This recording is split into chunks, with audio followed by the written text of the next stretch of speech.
Glórias a Deus. Eu cumprimento a amada igreja com a santa, gloriosa paz do Senhor. Quem trouxe a sua Bíblia, abra comigo, por favor, em Atos dos Apóstolos. Atos dos Apóstolos, capítulo 12, versículo 1.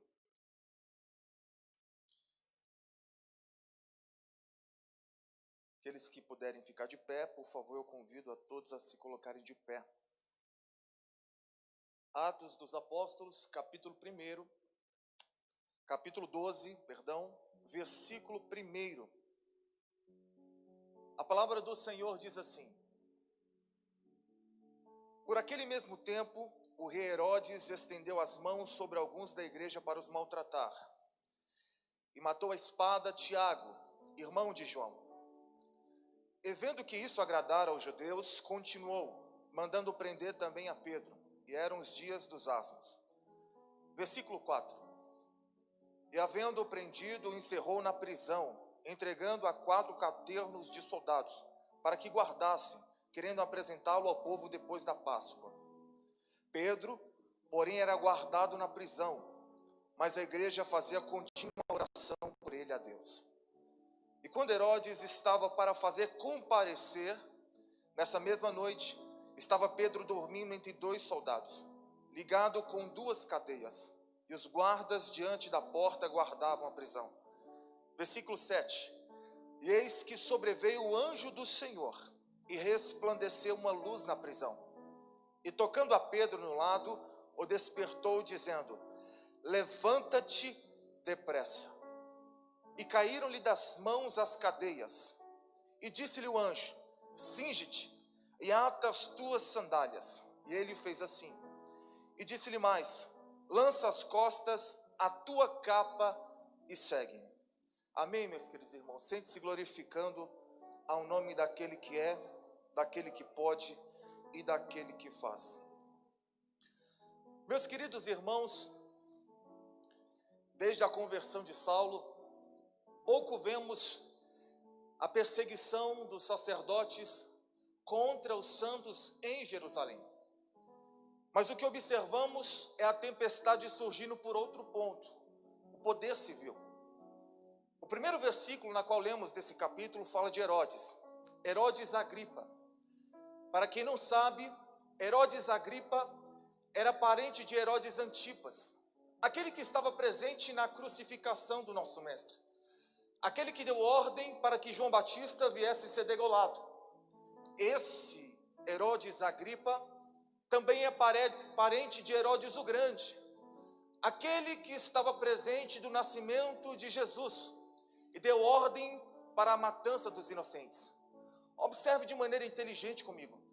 Em toda época em que Deus quis se manifestar de alguma forma diferente, seja no nascimento de Jesus, na morte de Jesus, ou no crescimento da igreja, o diabo sempre levantou os seus adeptos para querer de alguma forma impedir o agir do Senhor, para querer de alguma forma impedir que a boa mão do Senhor possa trabalhar. Mas eu pergunto, quem é que pode impedir o agir de Deus? Quem é que pode impedir a boa mão do Senhor trabalhar? Eu não conheço nada nessa terra, eu não conheço nada que voe sobre o céu que possa impedir o agir de Deus. Isaías já dizia no capítulo 43, versículo 13: Ainda antes que houvesse dia, eu sou, e ninguém há que possa escapar das minhas mãos. Operando eu, quem impedirá? Então não tem macumba, não tem inveja, não tem olho gordo, não tem tranca-rua, não tem pombagira. Pode se levantar o inferno contra você. Se Deus é com você, quem será contra você, meus queridos irmãos? Se Deus é por nós, quem será contra nós? Então pode fazer macumba, pode derramar o sangue na mata virgem, levanta a tua mão, porque eu estou cheio da presença de Deus. Eu quero profetizar: nenhuma praga chegará na sua tenda, nenhuma palavra de maldição chegará no teu lar. Eu repreendo toda palavra de maldição que foi liberada contra a sua família, em nome de Jesus. Entra comigo na história. A palavra do Senhor vai dizer que era um tempo de crescimento, e Herodes colocou no coração maltratar alguns da igreja. E o versículo 2 vai dizer que ele manda matar a Tiago, irmão de João. A Bíblia vai falar que um abismo chama outro abismo. Herodes matou Tiago, ele colocou no coração também matar Pedro.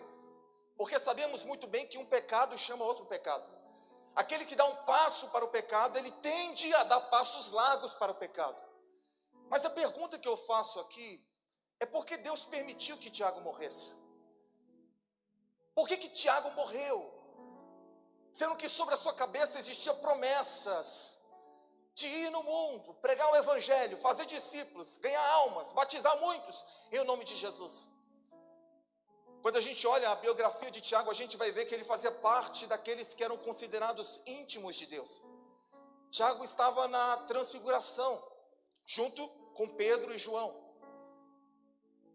Tiago estava no Getsemane, junto com Pedro e João. Em momentos de intimidade com Jesus, Tiago estava presente. Aquele homem carregava as promessas de Deus na sua vida. Eu perguntei a Deus quando eu li esse texto: Deus, por que o Senhor permitiu que Tiago morresse? Sendo que era um homem que andava com o Senhor, caminhava com o Senhor, e através da vida dele, muitas coisas ainda iriam acontecer. Meus queridos irmãos, eu comparo a morte de Tiago com a morte de Abel, quando a terra estava prestes a ser povoada. Havia muita coisa ainda a fazer, mas o texto vai dizer que ele morre. Uma coisa eu aprendi aqui, que Deus não tem dificuldade nenhuma de sacrificar algumas coisas, para que as promessas e os propósitos dele se cumpram. A morte de Tiago gerou um despertamento na igreja. Preste atenção. A morte de Tiago gerou um despertamento na igreja.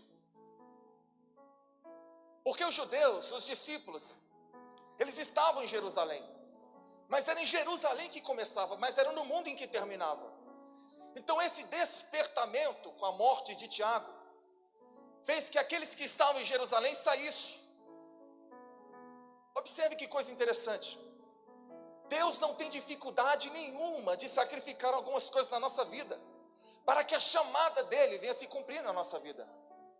Se ele não sacrificou nem o seu filho, porque Deus amou o mundo de tal maneira, que deu o seu único filho, para que todos aqueles que nele crescem, não viesse perecer, mas viesse ter a vida eterna.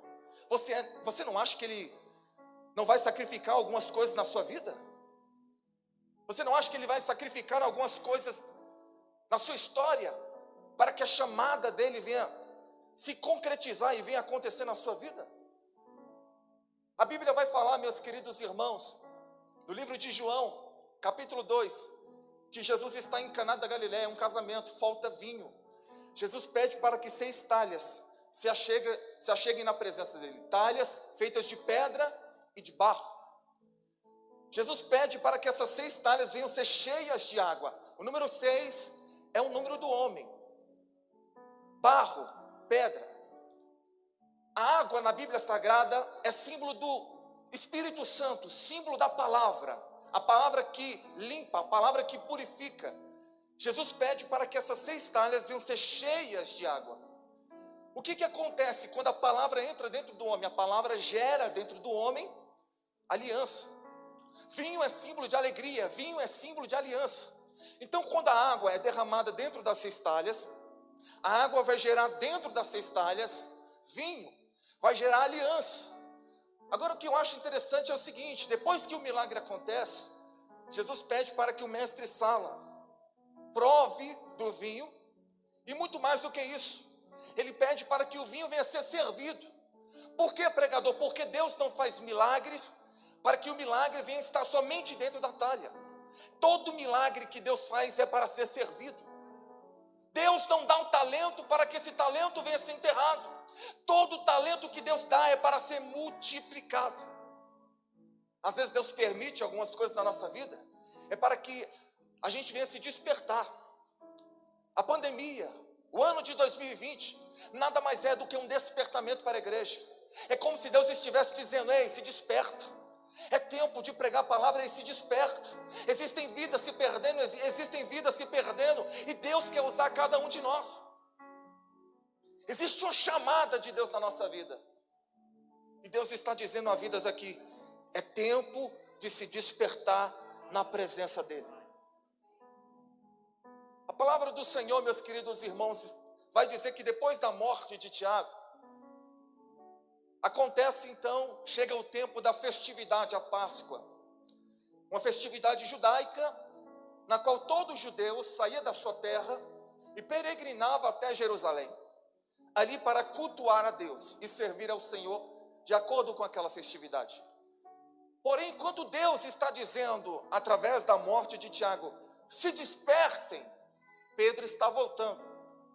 Pedro está voltando para Jerusalém, não somente para encontrar com seus irmãos, mas por causa dos costumes judaicos. Pedro era judeu, mas Pedro era um judeu convertido. Pedro não tinha obrigação nenhuma com aquelas festividades. Mas olha que coisa interessante. Enquanto Deus está dizendo, se despertem, saiam, Pedro está voltando. E existe um grande perigo quando a gente volta por causa dos costumes do passado. A gente tende a perder aquilo que a gente recebeu. Pedro volta. E sabe o que ele ganha? Ele ganha cadeias nas suas mãos. Ele ganha cadeias nos seus pés. Ele perde a sua vestimenta e ele é colocado dentro de um calabouço escuro. E 16 soldados em sua volta. O texto vai dizer que Herodes marcou o dia da sua morte. Herodes tinha marcado o dia da morte de Pedro. A igreja, com certeza, se preocupou. Como que iremos fazer? Tiago morreu. Pedro está na iminência de morrer também. A igreja que não tinha influência política naquele tempo, a igreja primitiva que não tinha influência, eles simplesmente se reservaram em oração. O único caminho é a oração. Existem etapas na nossa vida que a gente olha para a esquerda, para a direita, olha até para trás, mas a gente não vê solução. Mas o único caminho é a oração. Porque que a gente olha para a situação, a gente vê a impossibilidade. Então a gente vê que o único caminho é a oração. Então a igreja dobra o seu joelho e começa a orar, e começa a perseverar, e começa a buscar a presença do Senhor. A igreja ora por libertação, a igreja ora por salvação, a igreja ora para que Deus pudesse restaurar, pudesse resgatar a vida de Pedro. Até aqui, meus queridos irmãos, foi uma palavra de introdução, para você sintonizar na memória a história na qual eu estou aqui falando. Mas a partir de agora eu quero entregar um rolo de Jeová para o seu coração. A partir de agora eu quero entregar aquilo que Deus colocou na minha alma e no meu espírito. Levanta a sua mão porque eu quero profetizar. É noite de restauração e muito mais do que isso, é noite de despertamento na sua vida. Deus vai te arrancar desse calabouço escuro e sombrio. Aleluia. E Deus diz a pessoas aqui, aleluia, levanta a tua espada. É tempo de peleja em nome de Jesus. Preste atenção aqui. Herodes tinha marcado o dia e a data da morte de Pedro. Na teologia isso é chamado de tempo cronos. O tempo cronologicamente determinado, é o tempo dos homens. No tempo dos homens nós planejamos. No tempo dos homens planejamos uma viagem. Planejamos fazer muitas coisas. Mas a Bíblia vai dizer que o homem pode até planejar, mas a resposta certa vem dos lábios do Senhor. Essa resposta certa nos traz o entendimento sobre o tempo kairos. O tempo kairos é uma intervenção divina no tempo cronos. É como se o homem colocasse um ponto final e Deus dissesse, não é ponto final, é uma vírgula. É eu que dito a história, é eu que escrevo a história. Não é o homem que escreve a história, sou eu que escrevo a história. Então o tempo kairos é o tempo oportuno. É Deus dizendo a você, ei, o homem pode até lançar uma palavra que está acabado, está tudo destruído, mas a palavra vem dos meus lábios, não vai morrer. O homem pode ter dito, acabou. Deus está dizendo, está começando. O homem pode estar dizendo, vai morrer, e Deus está dizendo, vai viver. A última palavra quem dá na sua vida é Deus. E Deus está dizendo, vai viver em nome de Jesus. No tempo cronos, é normal a gente perder noite de sono. E quem nunca perdeu uma noite de sono por causa de uma dívida, por causa de um boleto? Quem está na sintonia do tempo dos homens se preocupa, questiona e na maioria das vezes murmura.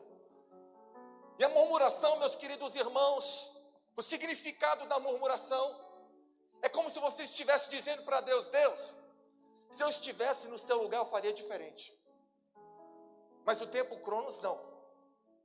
O tempo Cronos, quem está na sintonia do tempo Cronos, no tempo Kairos, perdão, quem está na sintonia do tempo Kairos confia em Deus. Acredita que ainda que o diabo se levante, ainda que tudo pareça destruído, Deus pode, aleluia, restaurar, ressuscitar. Deus pode transformar a situação. Então por que Pedro dorme? Por que Pedro dorme? Porque Pedro estava debaixo de uma palavra. É importante quando a gente está debaixo de uma palavra. Pedro dorme na prisão. E quando eu li isso, eu fiquei, meu Deus, como dormir em tempos difíceis? Como dormir em tempos de dificuldades?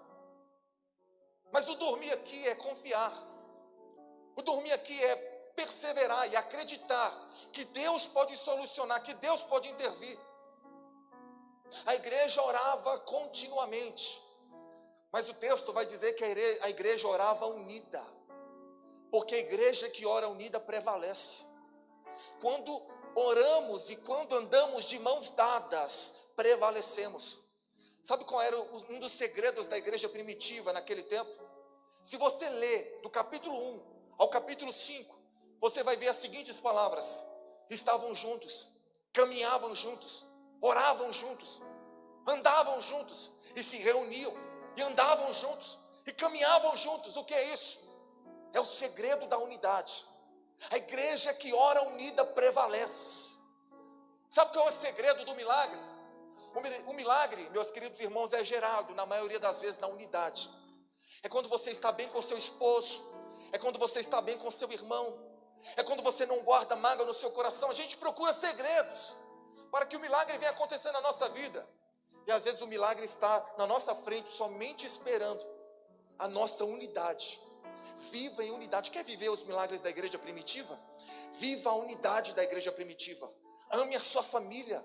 Vive em paz com seu irmão. Não deixe que as setas do diabo atinjam a sua mente, colocando mágoa, tristeza, divisão. Mas ande unida, aí você vai ver o que Deus vai fazer na sua vida. A igreja orava e a igreja perseverava na oração. O que é isso? Perseverar na oração é não desistir. É não desistir, é não baixar a cabeça, é continuar. Ainda que tudo pareça destruído, é continuar, eu vou perseverar. Já viu aquelas pessoas que dizem: olha, eu desisti, está na mão do Senhor. Já me esgotei. Já fiz o que eu tinha que fazer, eu cansei. Continue, persevere. Não abaixe a tua cabeça, não abaixe a tua guarda, continue orando, continue perseverando. Aí você vai ver o que Deus vai fazer na tua casa e na tua família. Meus queridos irmãos, a igreja orava, mas a igreja orava por alguém que tinha uma chamada. E a chamada de Pedro era singular. Através da vida de Pedro, em uma só pregação, mais de 13.000 almas foram levadas ao batismo. Em uma só pregação, mais de 5.000 almas aceitou Jesus como o único suficiente Salvador. A Bíblia vai falar onde Pedro passava, a sombra dele curava. Pedro não era comum. Pedro tinha sobre si um ministério, uma chamada. Então a igreja orava por alguém que quando pregava, Deus ressuscitava. A igreja orava, mas orava por alguém que quando pregava, Deus batizava com o Espírito Santo. A igreja orava, mas a igreja orava por alguém que quando pregava, almas se rendiam aos pés do Senhor. A igreja não pode deixar de orar por Pedro. A igreja não pode deixar de orar por aqueles que são chamados por Deus para cumprir o íntimo do Senhor. A igreja não pode perder o levanta e anda. A igreja não pode perder o batismo com o Espírito Santo. A igreja não pode perder esse sentimento e essa unção. O que devemos fazer, pregador? Devemos orar. Devemos orar por aqueles que estão na frente da obra. Devemos orar por aqueles que estão liderando, estão na frente, estão ali como escudo. Às vezes a gente critica, às vezes a gente murmura, a gente não sabe que os nossos pastores, os nossos líderes passam. Porque as setas vêm tudo para eles. Porque eles estão lidando com o mundo espiritual todos os dias. Às vezes a gente questiona por pouca coisa, mas a gente não sabe, ou melhor, a gente sabe, mas a gente esquece que a nossa luta não é contra a carne, é contra as potestades e os principados desse mundo. Então, quando você olhar para o pastor, para os líderes que estão aqui na frente, olhe com carinho, olhe com sentimento de amor, olhe para eles sabendo que eles precisam da sua oração. A Bíblia fala que devemos orar pelos nossos guias, porque eles velam pela nossa alma. Pedro está preso, mas a igreja ora por ele. Pedro está preso, mas a igreja ora continuamente por ele. Meus queridos irmãos, chegou o dia da morte de Pedro. E na madrugada, no dia da morte de Pedro, isso eu achei interessante quando eu li isso. No dia que Pedro iria ser levado a público, no dia que ele iria morrer, Deus enviou um anjo.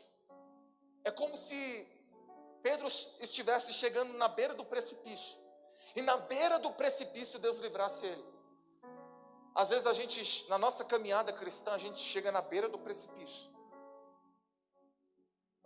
A gente clama por socorro, a gente pede ajuda, mas a gente não vê ajuda, a gente não vê o socorro. Mas Deus às vezes nos prova e nos leva na beira do precipício, para na beira do precipício Ele nos salvar e nos resgatar, para que nós possamos ver que Ele é Deus na nossa vida. No dia da morte de Pedro, Deus enviou um anjo, e o texto vai dizer que uma grande luz resplandeceu na prisão, e o anjo tocou no ombro de Pedro. O anjo não pegou Pedro pela mão, o anjo não pegou Pedro pelo braço, o anjo tocou.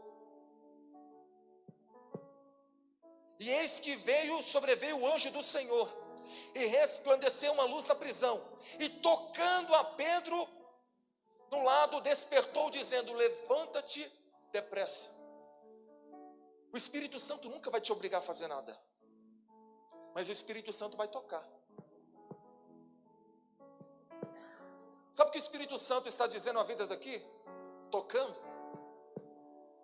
Levanta-te depressa.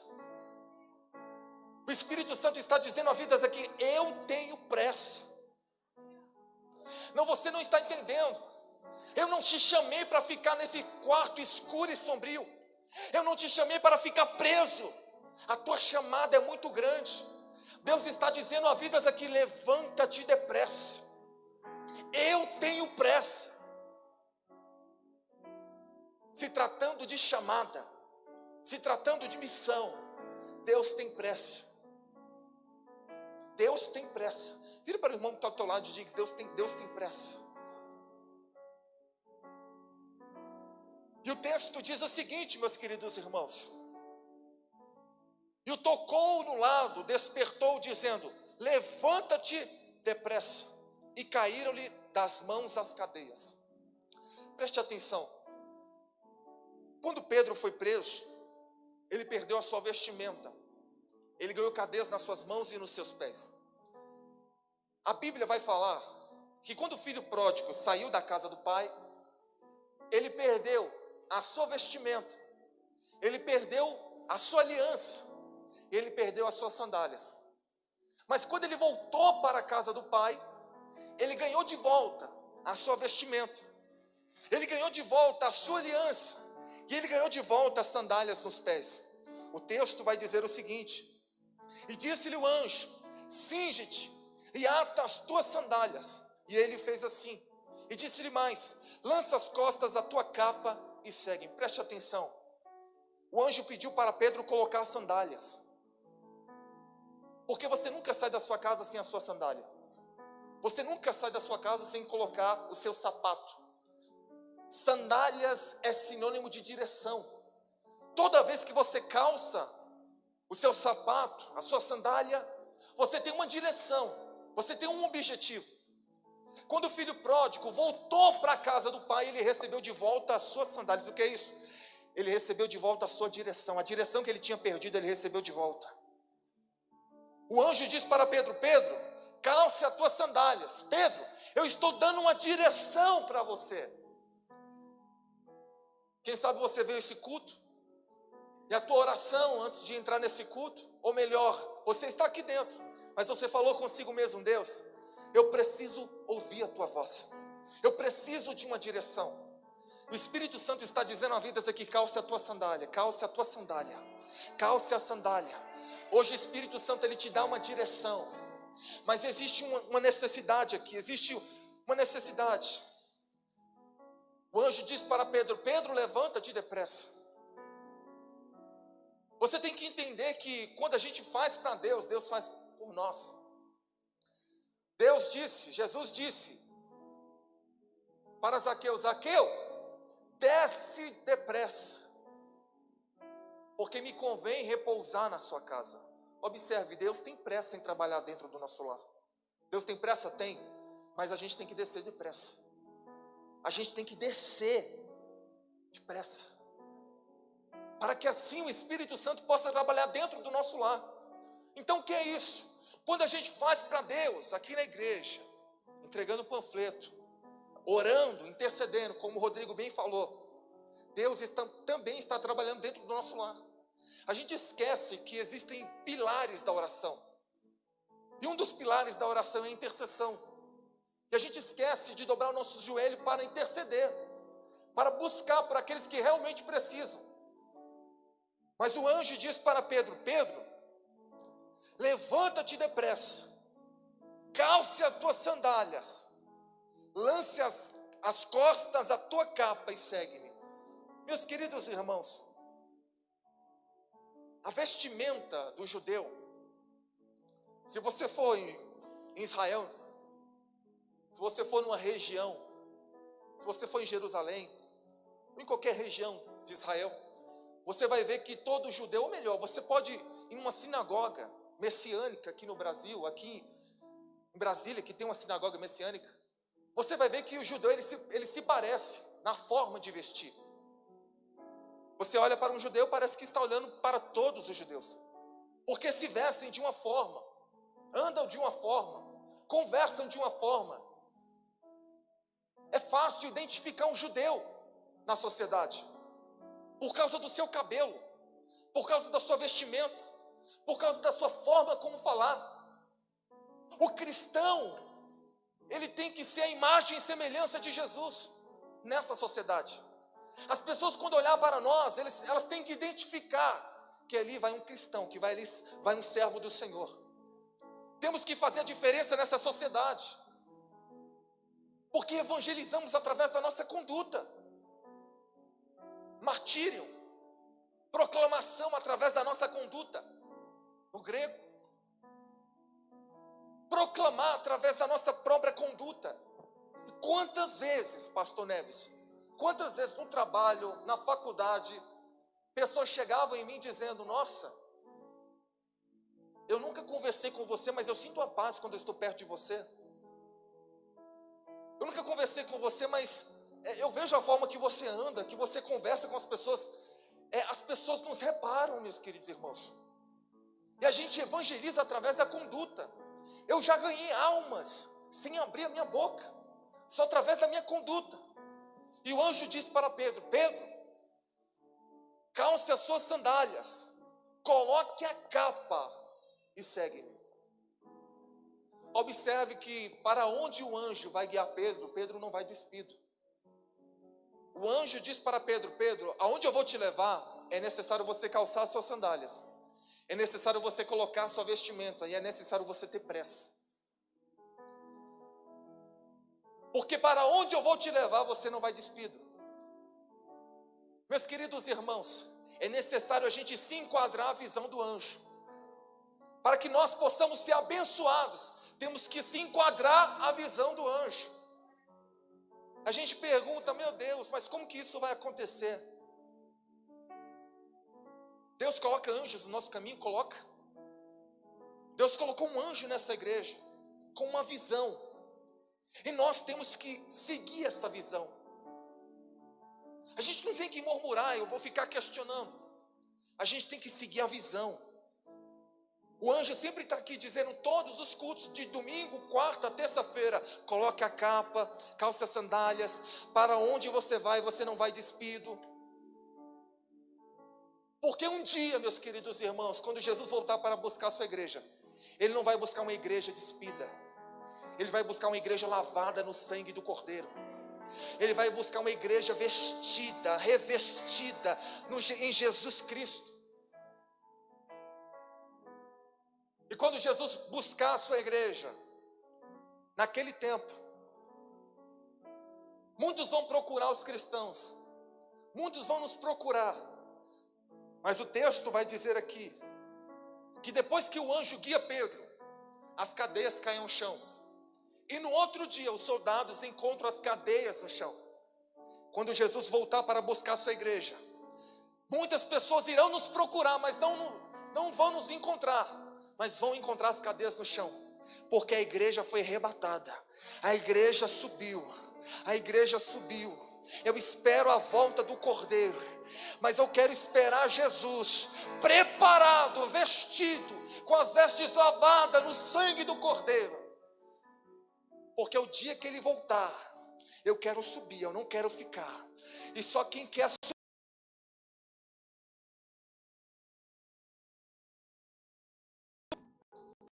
A Bíblia vai dizer, meus queridos irmãos, que depois que Pedro se veste e o anjo guia Pedro, ele chega numa casa, a casa de Maria,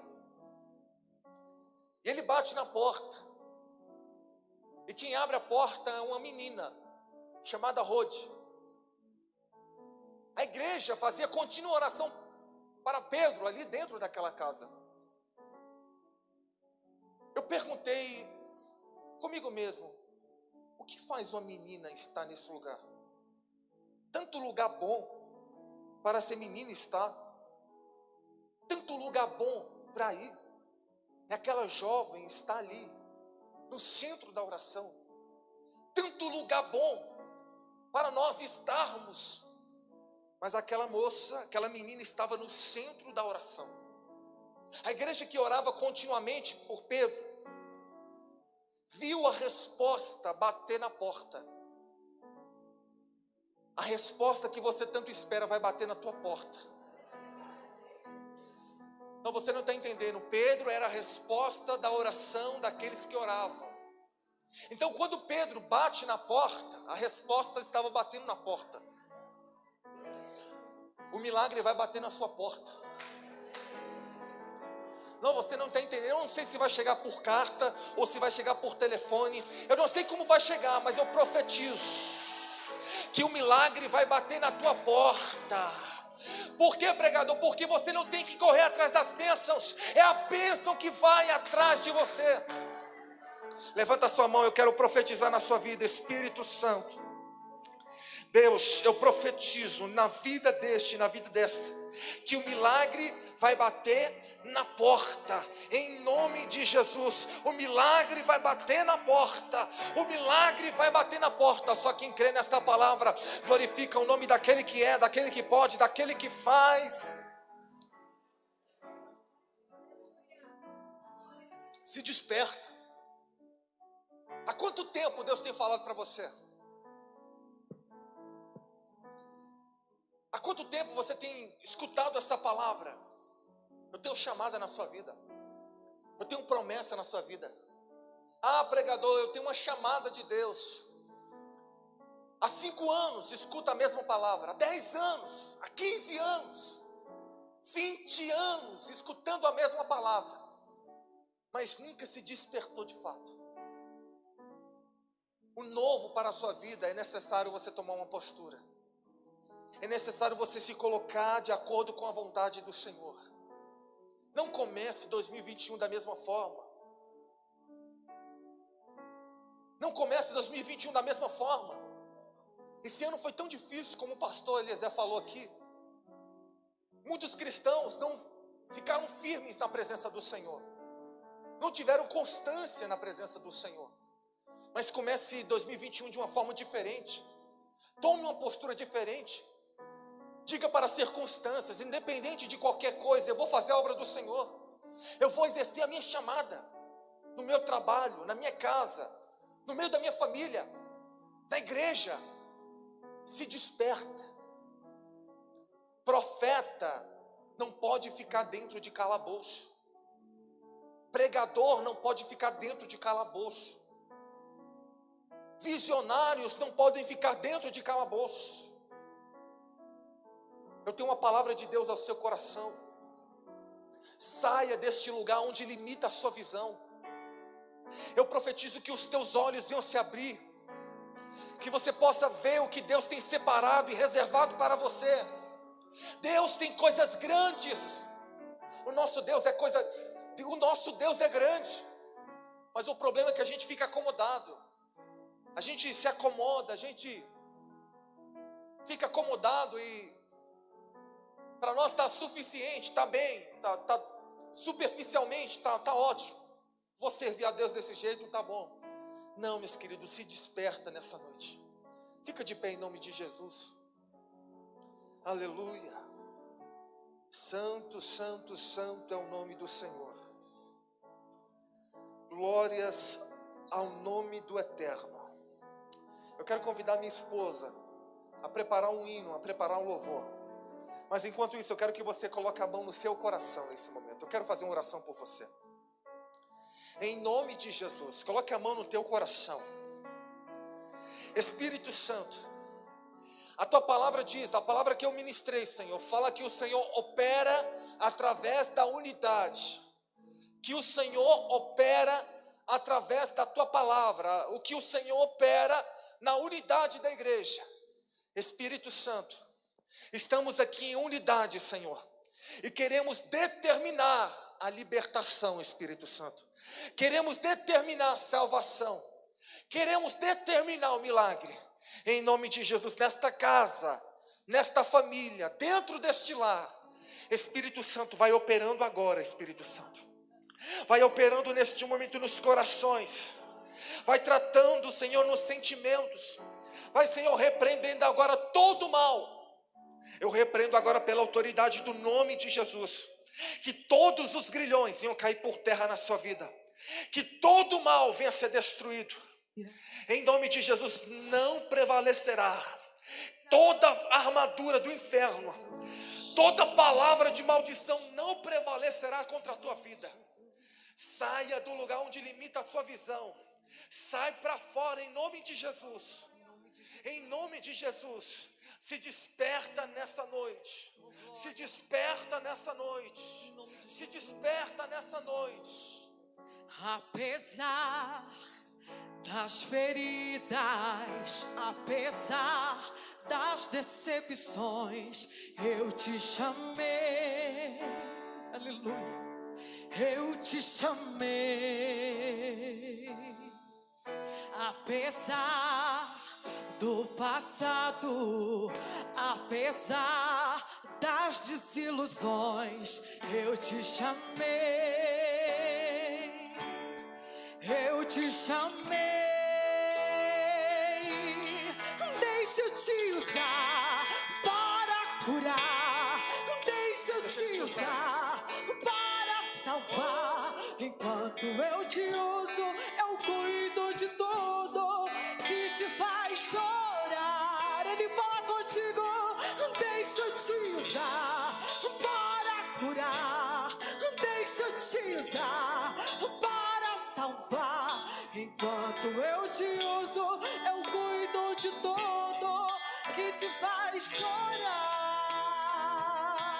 Levanta a sua mão aos céus. Eu profetizo que o talento que estava enterrado está sendo, em nome de Jesus, arrancado do fundo da terra. Ministérios que estavam enterrados, eu profetizo que Deus está levantando neste momento. Deus está levantando neste momento, nesta noite, homens e mulheres, para serem cheios do Espírito Santo. Cheios do Espírito Santo. Enquanto você adora, sinta a presença do Eterno, porque Ele te toca, Ele te toca, Ele te toca. Deixa eu te usar para curar.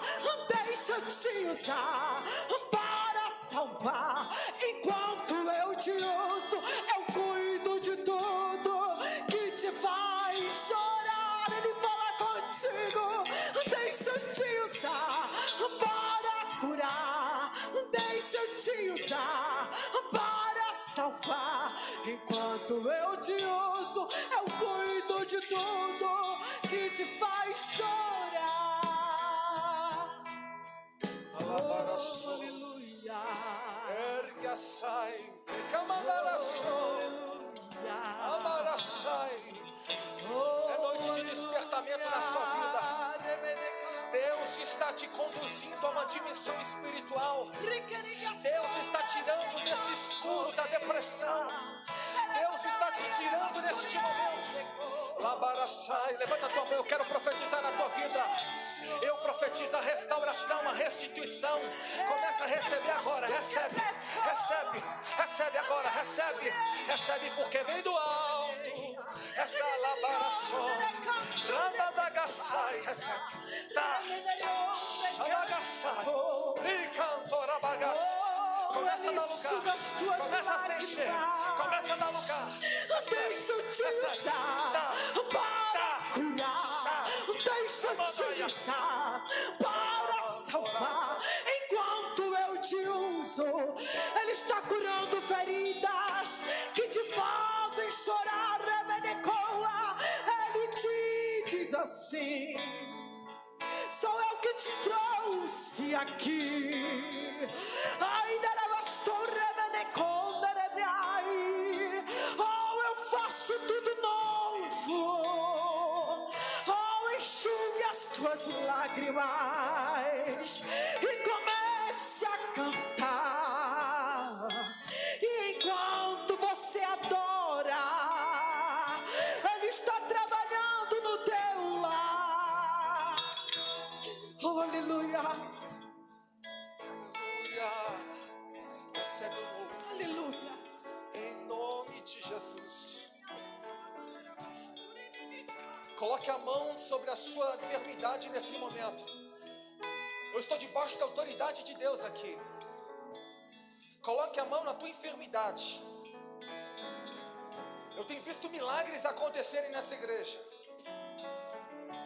Eu tenho visto coisas grandiosas acontecerem aqui nessa igreja. O Espírito Santo reservou esse dia para mudar a tua história. Coloca a mão na tua enfermidade. Não se preocupe se você sentir vontade de vomitar. Não se preocupe se você começar a sentir algum incômodo, não. O Espírito Santo, ele vai te tocar nesse momento. O anjo vai te tocar. E no momento que o anjo te tocar, a enfermidade, ela vai ser expelida. Quando o anjo te tocar, a cura, ela vai entrar no teu organismo, vai entrar no teu sangue, vai tocar nos teus ossos, nos teus órgãos. Eu estou debaixo da autoridade de Deus aqui. Coloque a mão na tua enfermidade. Em nome de Jesus. Em nome de Jesus. Eu vou estar orando aqui e você vai orar comigo. Espírito Santo, Pai, eu preguei a tua palavra. Espírito Santo, o Espírito Santo já está começando a tocar vidas aqui. Vidas já estão começando a ser tocadas aqui. Darácia. Eu estou sentindo uma unção diferente de cura aqui. Se prepare para o novo do Senhor. Espírito Santo, eu profetizo agora a cura, Senhor. Deus, a autoridade na qual o Senhor tem usado o pastor Marcelo. Deus, eu creio que o Senhor pode me usar hoje também. Espírito Santo, Espírito Santo, toca agora, Senhor, no organismo. Toca agora, Senhor, no sangue. Toca agora, Senhor, nos ossos. Da cabeça à planta dos pés. Eu quero repreender agora toda enfermidade. Pela autoridade do nome de Jesus, enfermidade, eu te dou uma ordem, saia. Enfermidade, eu te dou uma ordem, saia. Câncer, eu te dou uma ordem, saia. Em nome de Jesus, todo caroço vai saindo agora. Pela autoridade do nome de Jesus. Toda enxaqueca, eu repreendo agora. Toda dor na barriga, eu repreendo agora. Todas as dores nas pernas, eu repreendo agora. Toda insônia, eu repreendo agora. Pela autoridade do nome de Jesus, seja liberto dessa enfermidade e dessa doença. Pela autoridade do nome de Jesus. Levanta sua mão aos céus. Recebe em nome de Jesus a cura. Em nome de Jesus. Em nome de Jesus, a igreja glorifica o nome do Eterno. Aplauda o Senhor. Em nome de Jesus. Santo, santo, santo. Santo, santo, santo é o nome do Eterno. Meus queridos irmãos, quem sabe você que ouviu essa palavra, que está aí na sua casa também, você que está aqui presente, escutou esta palavra e disse: Deus, essa palavra veio diretamente ao meu coração. Eu preciso de fato de um despertamento. Você que ouviu essa palavra e não é cristão, aonde você estiver, na sua casa, escutando, independente do estado, aonde você estiver, você que está aqui presente, se você escutou essa palavra e quer aceitar Jesus como o único e suficiente Salvador, você que ouviu essa palavra e disse: Deus, é isso que eu quero para a minha vida. Por tanto tempo eu escutei as suas promessas, e passou anos e anos, eu nunca me despertei. Deus, é hoje, eu quero me colocar na sua presença. Levanta a sua mão onde você estiver. Em nome de Jesus, levanta a sua mão, aonde você estiver.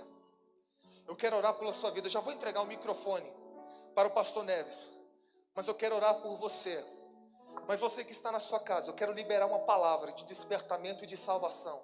Aonde você estiver ouvindo essa palavra, quem sabe você está aí na Europa, na Ásia, na América do Norte. Quem sabe você está aí na sua casa, sentado nesse momento, escutando essa palavra.